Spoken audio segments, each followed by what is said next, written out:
সপ্তাহে যেদিন নিরামিষ হয় সেদিন আমাদের চিন্তায় পড়ে যেতে হয় যে কি পদ বানাবো। আর এই গরমে বেশি ভাগে ভাগে রান্না ভালোও লাগে না।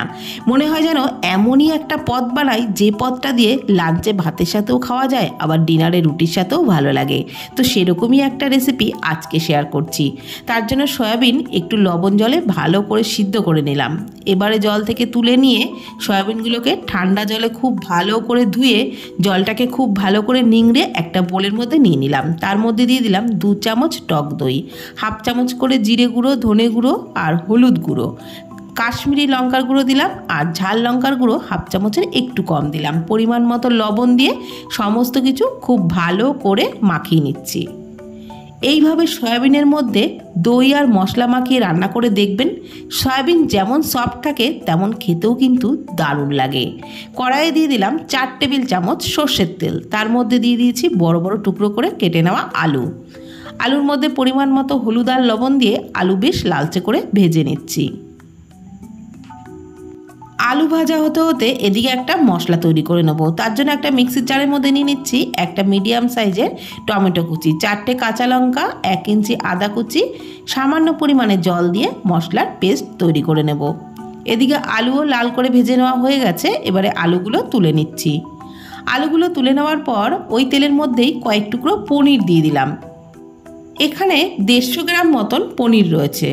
পনিরগুলোকে মাঝারি সাইজের করে কাটিয়ে নিয়েছিলাম, আর ওই আলু ভাজার তেলেই ভেজে নিচ্ছি বলে এর মধ্যে আর লবণ দিলাম না। যেহেতু তেলের মধ্যেই লবণটা রয়েছে সেই কারণেই আর লবণ দিলাম না। পনিরগুলোকেও হালকা লালচে করে ভেজে তুলে নিলাম। তারপরে ওই তেলের মধ্যে দিয়ে দিলাম একটু গোটা গরম মশলা, হাফ চামচ গোটা জিরে, একটা শুকনো লঙ্কা, একটা তেজপাতা চিড়ে দিলাম, হাফ চামচ চিনি দিয়ে দিলাম তেলের মধ্যে, তাহলে কিন্তু কালারটা খুব সুন্দর আসে। চিনিটাকে তেলে একটু নাড়াচাড়া করে এইভাবে গলিয়ে নিলাম। তারপরে যে মশলার পেস্টটা তৈরি করে রেখেছিলাম সেটা দিয়ে দিলাম। মশলার বাটি ধোয়ার জলটাও সামান্য পরিমাণে দিয়ে মশলাটাকে ভালো করে কষিয়ে নিচ্ছি। মশলাটা ফুটতে শুরু করলে দিয়ে দিচ্ছি হাফ চামচ হলুদ গুঁড়ো আর সামান্য একটু লবণ দিলাম। যেহেতু সয়াবিন মাখানোর সময় লবণ দিয়েছি সেই কারণেই কিন্তু লবণটা কমই দিলাম। এবারে এই গুঁড়ো মশলা দিয়ে খুব ভালো করে কিন্তু মশলাটাকে কষিয়ে নিয়েছি। প্রায় 5-6 মিনিট ধরে মশলাটাকে ভালো করে কষিয়ে নিয়েছি। এখন মশলার থেকে দেখুন একদম তেল ছেড়ে দিয়েছে। এই সময় আমি দিয়ে দিচ্ছি মাখিয়ে রাখা সয়াবিনগুলো। আর সয়াবিন দিয়েও কিন্তু মশলার সাথে খুব ভালো করে কষিয়ে নিতে হবে। বন্ধুরা, সয়াবিন আগে তেলে ভেজে না নিয়ে এইভাবে একটু মশলা দিয়ে মাখিয়ে একদিন রান্না করে দেখবেন, অপূর্ব লাগবে খেতে। একদিন যদি বানিয়ে খান রোজ রোজ বানানোর বাহানা খুঁজবেন। এইভাবে বানালে এতটাই টেস্টি হয়। ভেজে রাখা আলুগুলোও দিয়ে দিলাম। আলুগুলো দিয়েও সয়াবিন আর আলু খুব ভালো করে মশলার সাথে আরও একটু কষিয়ে নিলাম। এখন দেখুন কষাতে কষাতে মশলাটা কিন্তু একেবারেই শুকিয়ে গেছে। এর থেকে বেশি আর কষানোর দরকার নেই। খুব ভালো করেই কষিয়ে নেওয়া হয়ে গেছে।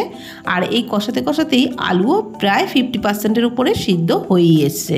আর সয়াবিন তো আগেই সিদ্ধ করা ছিল, সেই কারণে আমি জলটা কিন্তু এখানে একটু বুঝেই দেব। খুব বেশি জল দেব না, আবার একেবারে কমও দিলাম না, কেননা একটু ঝোলঝোল হবে সেই বুঝেই জলটা দিলাম। আর এখানে কিন্তু অবশ্যই গরম জলই দিয়েছি। ভালো করে নাড়াচাড়া করে মিশিয়ে নিলাম। এবার ওই ভেজে রাখা পনিরগুলো দিয়ে দিলাম। ঝোলটা ভালো করে ফুটে ওঠার পরই কিন্তু পনিরগুলো দিয়েছি। আলুও ভালোভাবে সিদ্ধ হয়ে গেছে, আর সয়াবিন পনির তো সিদ্ধ হয়েই গেছে। এবার আমি নামানোর আগে দিয়ে দিচ্ছি হাফ চামচ গরম মশলার গুঁড়ো আর হাফ চামচ ঘি দিয়ে দিলাম। সমস্ত কিছু নাড়াচাড়া করে ভালো করে মিশিয়ে নিচ্ছি। এবারে গ্যাসের ফ্লেম বন্ধ করে 5 মিনিটের জন্য একটু ঢাকা দিয়ে স্ট্যান্ডিং টাইমে রাখবো। তারপর পরিবেশন করব। তাহলে নিরামিষের দিন বা যে কোনো দিন এইভাবে একবার সয়াবিনের রেসিপি বানিয়ে দেখুন। পনির ঘরে থাকলে দেবেন, না থাকলেও শুধু আলু দিয়েই কিন্তু এই রেসিপি যদি এইভাবে বানান খেতে অপূর্ব লাগবে। আর ভিডিওটি ভালো লাগলে প্লিজ কমেন্টের মাধ্যমে জানাবেন। ফেসবুক থেকে দেখে থাকলে পেজটি ফলো করে নেওয়ার অনুরোধ রইল।